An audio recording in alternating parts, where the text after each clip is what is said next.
no one's born into hating another person because of the color of their skin.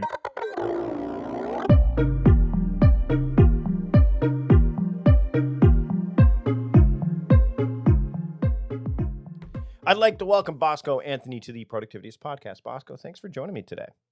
Hey, Mike, thanks for having me. It's been a while, but I think this is the first time you and I have actually sat down. On yes, for this, for sure. I mean, we've sat down plenty of times in other venues, whether it's social media camp when it was happening in Victoria, other events when events were happening in other places other than Victoria. Last time we hung out would have been in Vancouver, just Sure. before you moved to Australia, right? Because that's where you are Yeah, now. yeah, we were enjoying some libations with a mutual buddy of ours, Yep. Aiden. But Yep. yeah, that was the last time. Wow, time has flown. It has. It always does. Actually, there's a book that I'm reading. I actually bought this a while ago. Gretchen Rubin just listed it on her email, like on her Facebook page. She posts all the books that she's read, and it's When Time Flies by Alan Burdick, I believe. And I saw it there, and I'm like, oh yeah, I have that book, so I have to start reading. I'm doing a lot more reading, a lot more. Uh, I'm avoiding some of the TV stuff that I just really don't. For example, pro wrestling. You and I've talked about pro wrestling before. We've Yeah. actually and I'm steering clear of WWE now and focusing on AEW. So I'm doing less TV watching, more reading, more listening and learning, and just trying to dig into some stuff that I've avoided or just not actively thought about. And what's interesting is when we scheduled this conversation, it was, hey, let's talk about productivity. And then a lot of things have come to the fore since we Yeah, booked that conversation. Yeah, we've had a lot of interesting fashion trends lately, but funny enough, I'm actually just finishing up High Performance Habits and the 5 a.m. Club. I Right. tend to read about 5 books at the same time, and two of them happen to be really reflected to habits and productivity. Are you okay? Before I mean, this conversation, because we're friends and we've known each other for a number of years, is probably going to go in a bunch of different directions. But Yes, right out of the gate, the 5 a.m. Club, Robin Sharma. yes. I'm a night owl. You, if I remember correctly, you like have been, but you're really trying to shift, right? Is that right? I'm a recovering night owl. So essentially, I used to be the guy that used to work at 1 in the morning, 2 in the morning, 3 in the morning, and I actually wrote my book, the first part of my book, when I was staying up at night, and then I ended up going through some health changes, and I ended up investing in a Tempur-Pedic mattress, and so I started sleeping a lot better. Mm. And so I read the Sleep Revolution by Ariana Huffington, I think, Yep. and Yep. then I was like, I'm going to try this because I'm starting to see a lot of trends, and I started to see Robin Sharma dabble in the 5 a.m. Club, and it was sort of like he's been writing this book for 4 years, and so I started seeing pieces and segments online, and then I ended up getting the book, and this is my second time reading the book. So I actually switched mid through I think 2019 is when I started to really nail the art of sleeping a little bit better. And so yeah, I started waking up earlier, and I started seeing like really high performance. Mm-hmm. And I found that I do better when the world is sleeping. I have less distractions. Little tip that I started doing was I stopped. I use WhatsApp desktop as opposed to my cell phone, Right. and that just it did stop interrupting my flow. Because the biggest thing for creativity is picking up your phone. That's like a creative's kill zone. Mm-hmm. So I tried it and I liked it. And then I just, I've been working with a bunch of corporate companies, and it required me to be up anyways. So yeah, I'm usually up now organically without an alarm clock around 4:30. And it's interesting because I'm in Australia, so technically I'm on a different time zone from you, but I organically wake up here around 4:35 typically.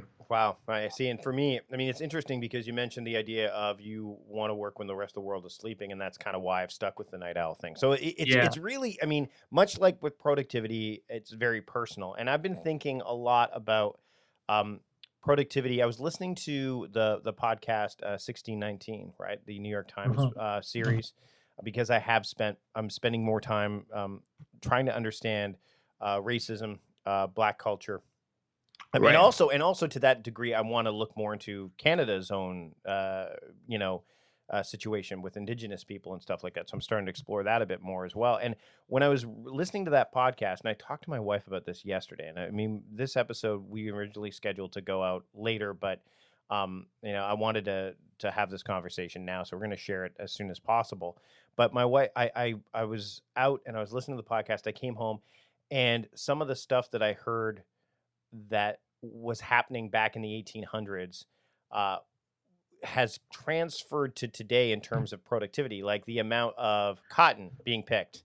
If you Right. pick too much, you would be expected to do that going forward. If you picked not enough, you were violently beaten. And some of those practices for quotas and things like that have transferred from. And I remember sitting in my car going, how in the world did I not pay attention to this stuff as greatly as I did before? And I mean, as with what's going on right now, how is that landing with you? I mean, because I mean, I again, I'm trying to learn and I'm trying to Right. understand. We had a bit of a conversation before we jumped on the call. How is that landing with you right now? Does it seem like this is just another round, or does it feel like something actually is going to happen this time? So, I mean, I appreciate you wanting to get into this conversation. I can't tell you how many people didn't feel comfortable at first. Even my friends reaching out to me, a lot of them were really not comfortable, and some of them were seeking permission to have the conversation. So I really appreciate the fact that you've taken a stance to openly say that you want to listen to the narrative. But here's the thing, Mike. I mean, there's multiple narratives, and so let's start off with history.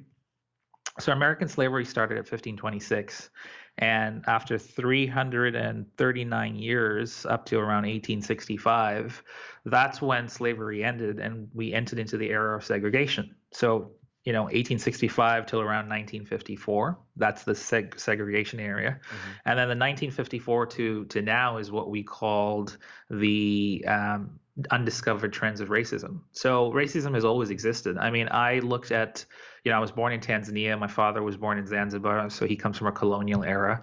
And, that element of racism was a completely different element living in Africa. So that narrative is sort of rooted through history, but at the same time, it's a totally different cosmetic landscape to what's happening in North America right now.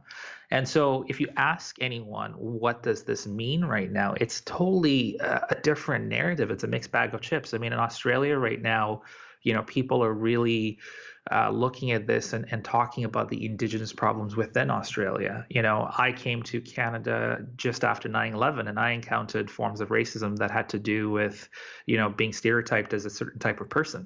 Mm-hmm. And so everybody looks at this from a different narrative, and it's a different conversation, but it's deeply rooted into history. And so the thing that I wanted to talk about was this, right? And I look to history to see what's happening. And to answer your question, here's the biggest conversation that needs to happen, and that's this. No one's born into hating another person because of the color of their skin, in their background or their religion. People must learn to hate, and if they can learn to hate, they can be taught to love. Because for love, it comes naturally for the human heart, then it's opposite. And that's a quote from Nelson Mandela. And that really resonates with me. And so when this movement hit on Tuesday last week, Blackout Tuesday, I found myself wanting to write. I found myself wanting to have a conversation, and I didn't feel like I wanted to mute myself. As a man of color and also as someone that was born in Africa, I can look at it from multiple narratives. But if we took my personal views aside, we can all say that the system is broke, and I think we are now in a time where we've become an awoken society, and we're forced to have these conversations. But Will Smith said this best, and he said this I think a few weeks ago. He said, racism has been going on for many years. The only difference is we're recording it now, we're filming it, we're archiving it, we're become storytellers. And that, for me, hit home because just think about it. It was one video that went viral, and the world just changed. The landscape just changed. I was talking to some friends about the idea of sports right now. And Right. I know you're like, where is this going? And people are really, I'm seeing a lot of people when they're looking, I'm a sports fan. You know that. I mean, Yeah. I love being Canadian, you're watching hockey. Hockey got interrupted. A whole bunch of things got interrupted because of COVID-19, right? But I've been thinking about distraction. Right. I mean, I do that naturally. That's the kind of work that I do. And I can't help but think that there's two primary reasons that there is a real push to bring sports back into the mix, even when things aren't necessarily ready, in terms Right. of number one is obviously financial, right? The economic impact of bringing sports back to the equation, even though that there's probably no fans, but there's certainly television contracts, there's certainly merchandising, all that stuff. But I think a bigger one that isn't being talked about is the distraction piece, is the Yep. thing that pulls people away from these issues that are really, really important right now. Because if you're not learning and listening to what's going on with George Floyd and with, just absorbing, because there's no shortage of ability for people to get access, not just to what's happening right now, like you said, Will Smith saying it's not getting better, it's getting filmed, but also some of those lessons that can be taught through documentaries like 13th, right? And Mhm. reading books like How to Be an Anti-Racist. I'm thinking, like, do you think that the sports piece is part of, I mean, do you think that that is something that is definitely prevalent? Like when sports comes back, is that something that we have to consider, like the distraction piece? Well, I'll respond to that with a statistic, and that statistic is that NFL football replaced religion on Sunday Yeah. in the U.S. You Yep, know, so yep.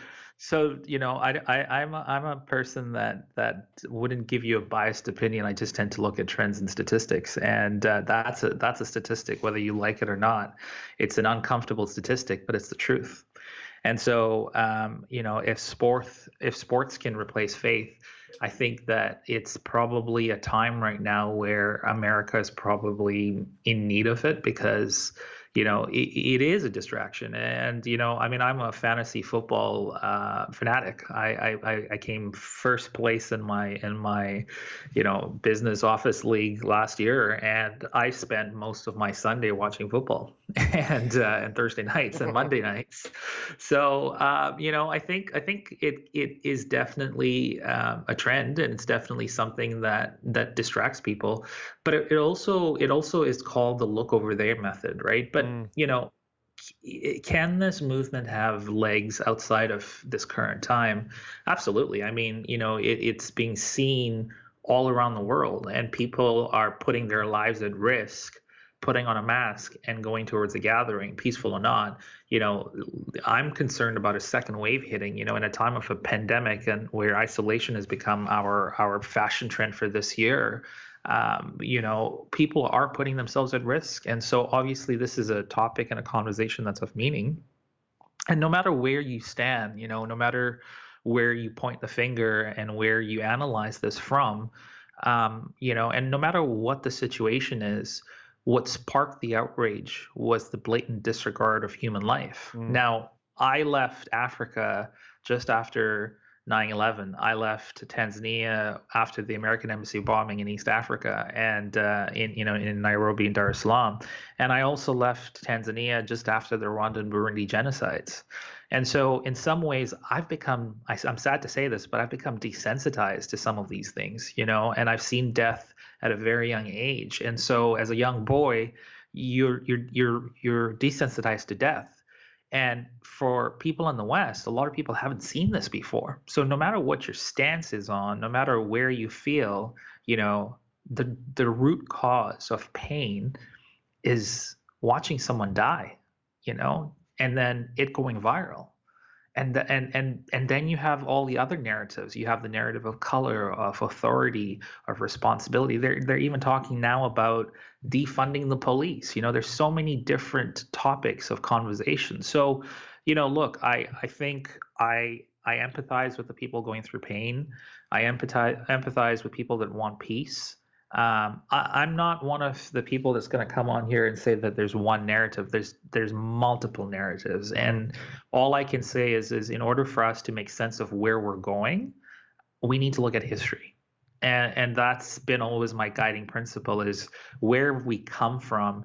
And when you look at the American history and you look at where things came from and where people moved and migrated from Africa to North America, you know, it's going to have a ripple effect. In Africa right now, we're talking about a new colonial superpower that isn't the European powers, and it's a superpower that's come from the East that's funding countries, and then when those countries default on their loans, they're taking natural resources, and it's a conversation. If you talk to people in Africa, they're having that conversation right now. Africa is developing. It's one of the fastest mobile countries in the world for payments, and most of the people that use digital in Africa are tech savvy through cell phones.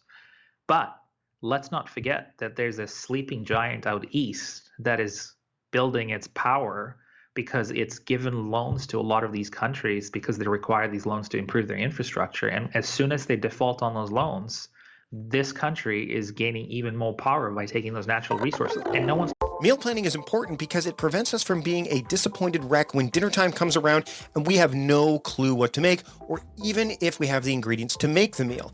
It's a time and a money saver, but most importantly, it frees up valuable brain space. Creating a meal plan prepares us for the week to come and gives us peace of mind that we're organized and can feed ourselves and our family. That's why I do it, and that's why Plan to Eat helps me do it. Your subscription includes access to the Plan to Eat website and fully featured mobile apps on iOS and Android. And Plan to Eat gives you the tools to clip and organize recipes from any website, the ones your family loves and that fit your dietary preferences and needs. And you can create a meal plan around your schedule. Then what happens is the Plan to Eat software automatically creates an organized shopping list based on your plan. So sign up for your free trial at plantoeat.com/timecrafting. That's plantoeat.com/timecrafting. The coupon will be automatically applied to your account and can be used when you're ready to subscribe. It's valid for new customers only. Give Plan to Eat a try today. talking about. Okay, we're going to take a break from the conversation now to talk about the sponsors of this episode. We're going to kick things off with SetApp. SetApp was founded by MacPaw, the company behind other popular Mac apps, including Clean My Mac and Gemini, both of which I've used. And SetApp now has more than 180 apps, 180 high quality apps into one location. It's great. There's an app for almost any task, so you can stay in your flow and finish what you started. Now, I'm looking at my SetApp setup right now, and some of the apps I'm using include Bartender, which allows you to take full control of your menu bar on your Mac. I've been using it for a really long time. Be Focused is a productivity timer that I think would be great for you to use. Better Touch Tool, which my friend Brett Terpstra has talked about before, and I'm into that as well. There's so many great apps available through SetApp, and it's a great value too at just $9.99 a month. So instead of paying thousands for separate licenses, there's just one flat monthly fee, and new apps are being added all the time to SetApp, and updates are free, and all the apps are full featured pro versions. SetApp has a dedicated curation team as well, and they only select the highest quality apps, so you know that you're going to get some great apps when you use SetApp. You don't have to spend time on app discovery and testing. Let me do that. No, let SetApp do that for you, because SetApp makes it easy to get the best tools when you need them. They're already in SetApp. SetApp is a subscription for Mac apps. I love it, and I know you will too. So what I want you to do is give SetApp a try. Just visit setapp.com and give it a free trial for 7 days. Again, I'm getting a lot out of SetApp. I've been using it more and more since I dove back into it, and I know you'll get a lot out of it too. So again, check out setapp.com and get that free 7-day trial today. And I'd like to thank SetApp for sponsoring this episode of the Productivityist Podcast. I've been talking a lot about learning lately, and now I'd like to talk to you about how the UCI Division of Continuing Education can help you learn as well. They offer convenient, quality online education, and UCI is not new to online education either. They've been providing it for years to students, quality online courses. Established in 1962, the UCI Division of Continuing Education has been offering education for adult learners in Orange County for over half a century, and they maintain over 30,000 enrollments from students worldwide each year and offer hundreds of exciting courses and programs to local, regional, and global constituencies. You can learn online courses from expert instructors with industry experience. And these online courses offer flexibility and a real immersive online classroom experience. You can even collaborate with your peers. Now, there are two types of programs that I want to talk to you about. There's certificate programs and specialized studies programs. Certificate programs offer an in-depth body of knowledge to ensure you gain mastery of a particular topic, whereas specialized studies programs feature shorter, more concentrated curricula for those that are short on time. Now, both are distinctive achievements that can help prepare you for career advancement or transition.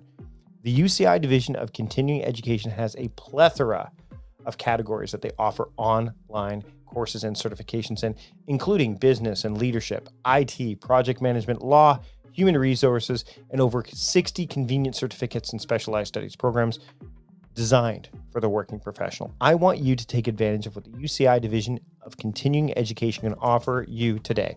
Enrollment is open now for the summer quarter.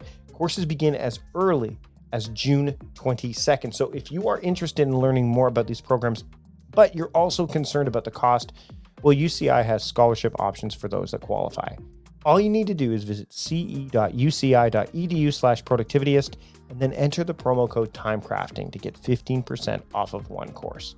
That's ce.uci.edu/productivityist and then enter the promo code TIMECRAFTING to get that 15% discount. This offer is only valid until July 31st, 2020 at 11:59 p.m.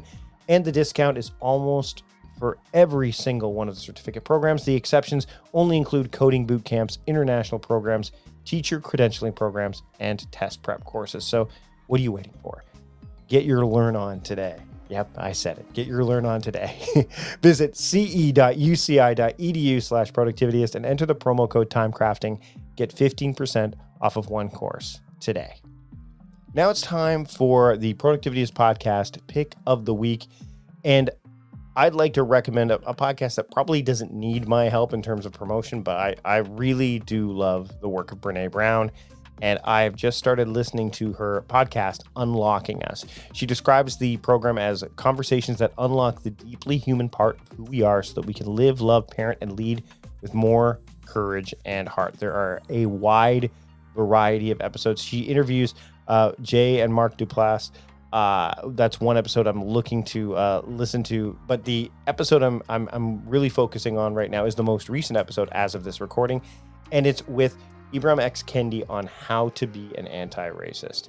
I've been spending a lot of time lately kind of diving into this and listening and learning, and this episode provided me that opportunity. It's a fantastic conversation, and if you're going to get started with the podcast, it's fairly new, so there's not that massive of a back catalog, but I'm starting with this episode, and I'm going to go back and listen to some more. But again, I've been a huge fan of Brene's work for a long time, and I encourage you to check it out. The podcast is called Unlocking Us by Brene Brown, and it's my Productivityist Podcast Pick of the Week. Now let's get back to my conversation with Bosco Anthony here on the Productivityist Podcast. One of the things that I've been trying to do, obviously, is spend some time learning. And Right.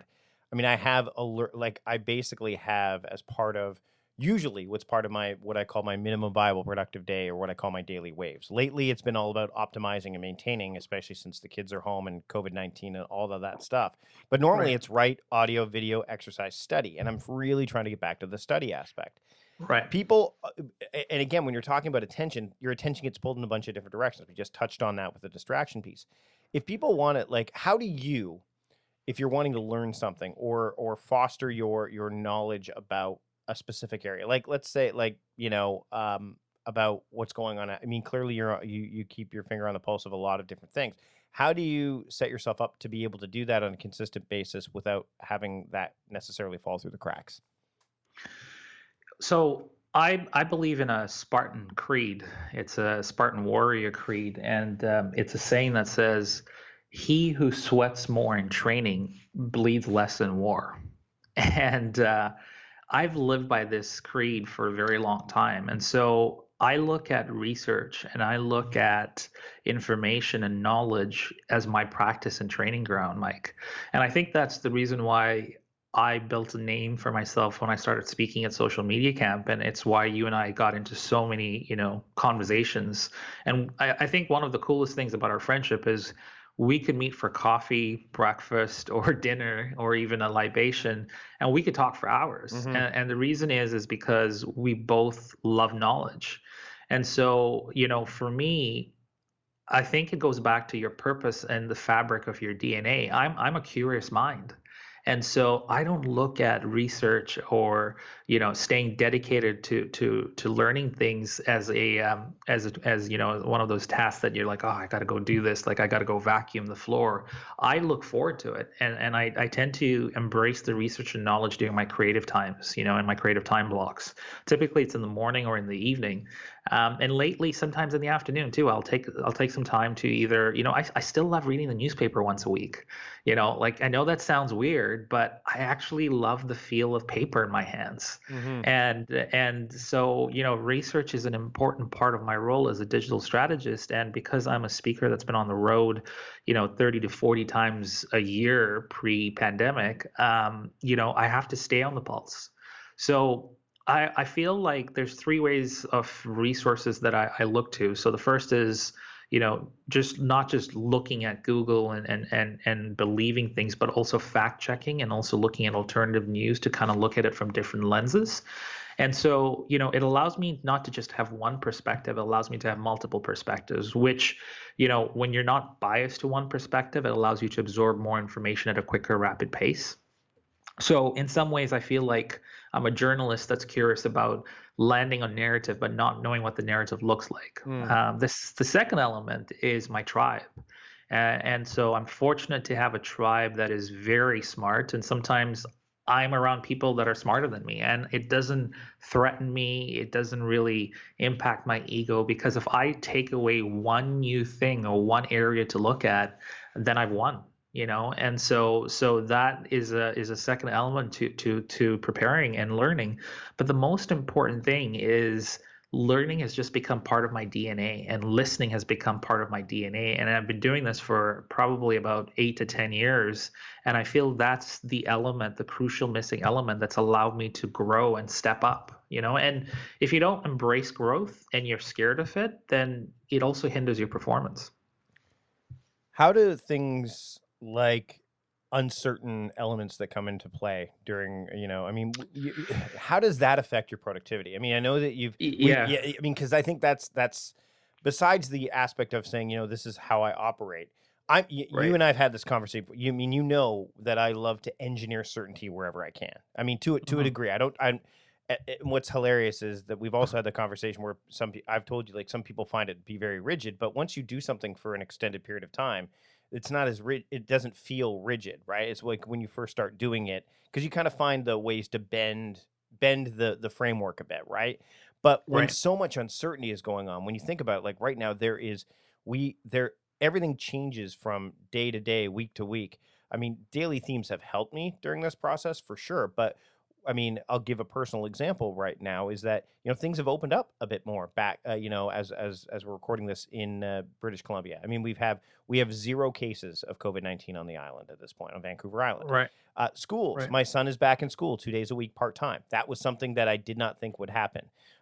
Every week, something different seems to be happening, which then changes the game, which can affect the way you operate. I think anxiety plays it. So how do you deal with like so much uncertainty and yet staying productive within the confines of that?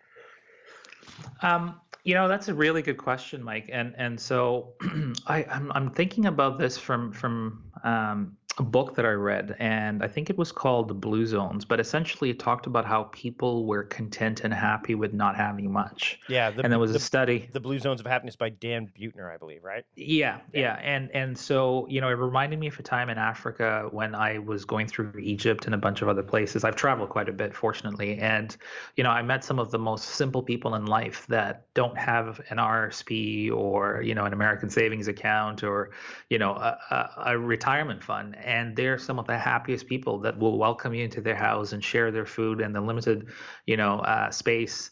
And they just live for the moment. And I feel like the further out east you move in the world, there's a lot of that going on. I don't think anyone can control certainty. I don't think anybody can control having a plan, because life has a funny way of showing you that you're not in control.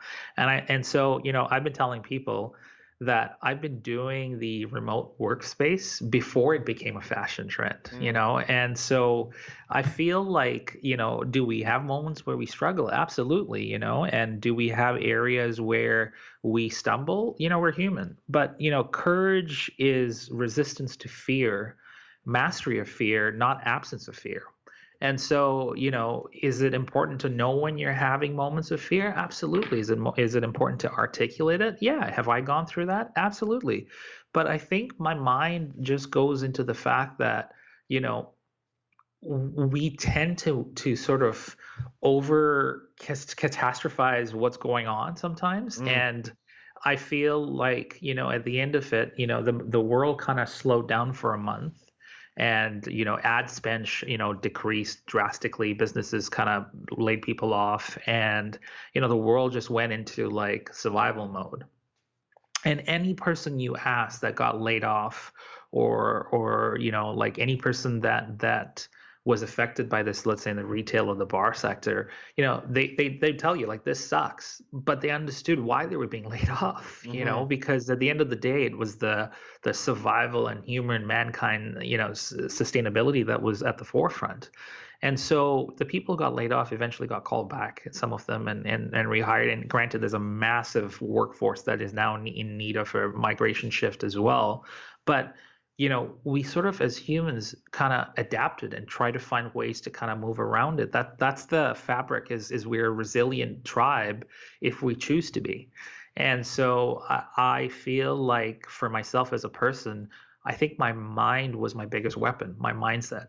And so I really relied on technology to connect with people, to have different perspectives, to talk to people when I felt scared, or I had moments of fear or vulnerability, and I think I really just embraced it. And so I wasn't avoiding it. I wasn't telling myself like, "Is this really happening?" It's one of those moments. It's kind of like a WrestleMania moment. You've got Mm. to take a few hits before you actually perform. And I think that's what happened to us as a society, is we took a couple of hits in multiple areas. And then all of a sudden after a month, the world started kind of adjusting and going, okay, right, we got to work our way around this. Restaurant business started having takeout. We started having social distancing measures when we came to essential services. Eventually, things started getting lifted. And so, we, as a human society, we work through the challenges, and we haven't got it, we haven't nailed it, but we're trying. There's hope. New Zealand has had its first country to have no active cases right now, and so they went on complete lockdown, and they went into stage 4 restrictions, and then as soon as they came out of those, they were rushing to get burgers from the joints, the fast food joints. So I think at the end of the day, man, I think mindset plays a big thing. As we get close to wrapping up, Bosco, I want to talk about, like you mentioned, the idea of we're trying, and we are in some trying times right now. There's no Right. question. But how do you, what do you recommend people do if they are? I mean, you've built a business, and I mean, there's going to be links in the show notes to all the stuff that not only what we've talked about, but also your background and what you've done. How you've navigated some trying times throughout your life. I mean, you just moved across. You just Yeah. moved not too long ago to a completely different continent. Again. Right. So what if someone is really struggling with the trying times that we're in? What do you what's a simple step, or maybe something that you recommend they can do to kind of just get perspective and feel like they can find a way forward? Are you referring to personal or business or both? Both. I mean, because I think there are some, even though we want to try to separate those to a degree, especially right now when everything is kind of blending together. I think the Mhm. the the ability to handle both, I think, is important.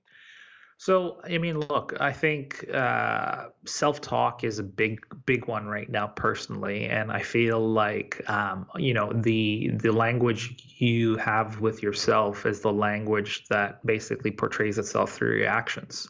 And so, we're all trying to figure it out. And no one has a magic pill when it comes to personal survival and resilience. I think it comes from people, it comes from inspiration, it comes from listening. But more importantly, it comes from the tribe and the people you surround yourself with and what narratives you're feeding yourself. Now, how does that impact you professionally? Well, we're still at an age and era of storytelling. When illusion is, you can't tell the difference between illusion and reality, when you can't tell the difference between story and marketing, and when you can't tell the difference between author and audience, that's when you have immersed yourself in that era of storytelling. And I think of IKEA, and I'm always looking for good news. And so I really respect and appreciate IKEA during the pandemic era. And the reason why I really respect them is because they listened to the current times and nailed a beautiful piece of storytelling. And you'd appreciate this having kids at home. So IKEA came up with a storytelling concept, and it was basically how to use their furniture to build forts. Okay, so you Right. might ask yourself, why does this stand out? Well, let's think about this. Your entire workforce is working remotely. They've become overnight teachers, parents, and employers or employees or business people. So they're wearing three hats, run the house, help the kids, teach the kids, and try to survive financially. And IKEA gets that. And so they took the fun out of something and said, here's our furniture, here's a couple of ideas to make some home forts. And they told a beautiful story about how to navigate through these current times. And I respect them for that. I mean, talk about effective listening. And I look at like Ben and Jerry's, and they just came up with some statements. They were one of the pioneers that actually made some bold statements. And even the NFL right now are now recognizing Colin Kaepernick for kneeling, and took a different stance. And brands are now coming to life because they're paying attention. They're not deflective of a perspective. They're actually going, we're listening to what the message is on the ground, and we're going to come up with meaningful content. And so in order for you to give out meaningful content, you have to absorb meaningful content. And so, from a business and a personal perspective, immerse yourself in the story, Mike. And that story comes not from one source, it comes from multiple sources in your tribe. It's like you and I, we went into this wanting to talk about so many ideas, the life of a speaker. And we wanted to talk about this from a perspective of productivity and performance. And this was pre-pandemic era. And then all of a sudden we were like, okay, right, we can go on that, but maybe that's a different episode. Maybe that's a different time. Maybe we need to talk about what's going on right now. And that's the beauty about story is, you might go in with an agenda. You might, just when you think you know the questions, the answers change. Or you might reverse that and say, just when you think you know the answers, the questions may change.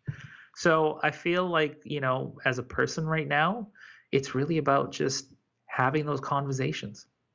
Well, we had a great conversation today, Bosco. Thanks so much for taking the time. Where can people keep up with you and your work and learn more about what you have to offer to the world? Well, I'm fortunate to live in a transparent era, so everything at Bosco Anthony and all the different social platforms is where you can find me, even though I'm down under, as they say. But yeah, no, I have a digital mentoring practice, and I consult brands digitally, and you can find me digitally through all the mediums at Bosco Anthony. And I really appreciate you having me, Mike. Thanks so much for taking the time today, Bosco. I really appreciate it. Thanks, bud. Stay safe.